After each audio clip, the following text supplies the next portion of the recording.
Quill Tree Books and Harper Audio present The World Between Blinks by Ryan Graudin and Amie Kaufman. Performed by Kyla Garcia.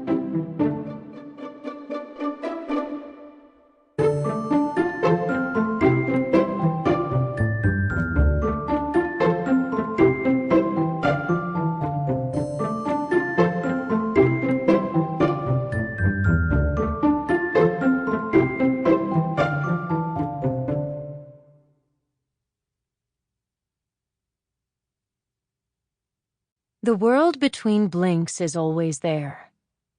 It is everywhere and it is nowhere. It is in every wreck, every abandoned lot, every city block, every scraggly patch of woods. It's the place you glimpse out of the corner of your eye, reflected in rain puddles and car windows. Blink. There and gone. Shoved just out of the streetlight's reach.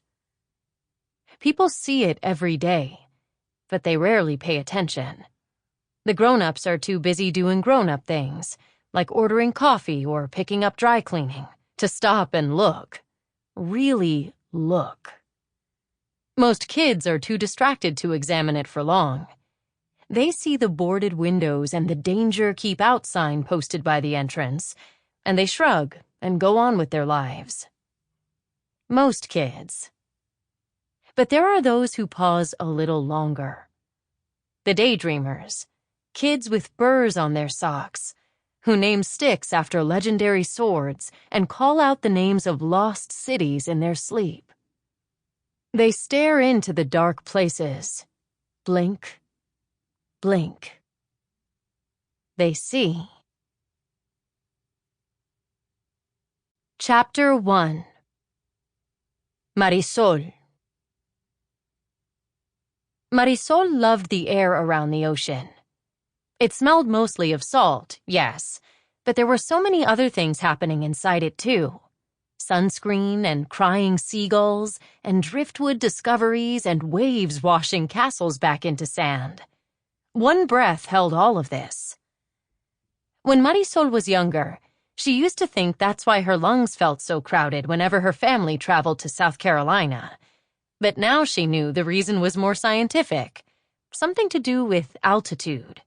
La Paz, her home city in Bolivia, was surrounded by mountains, and Folly Beach was, well, a beach. Every summer when Marisol Contreras Baruna went to her grandmother's house, her body had to adjust. This summer, the very first one after Nana's death, her heart was a big part of that equation. We're almost there. Her mother's accent changed too, shifting to fit the southern low country around them.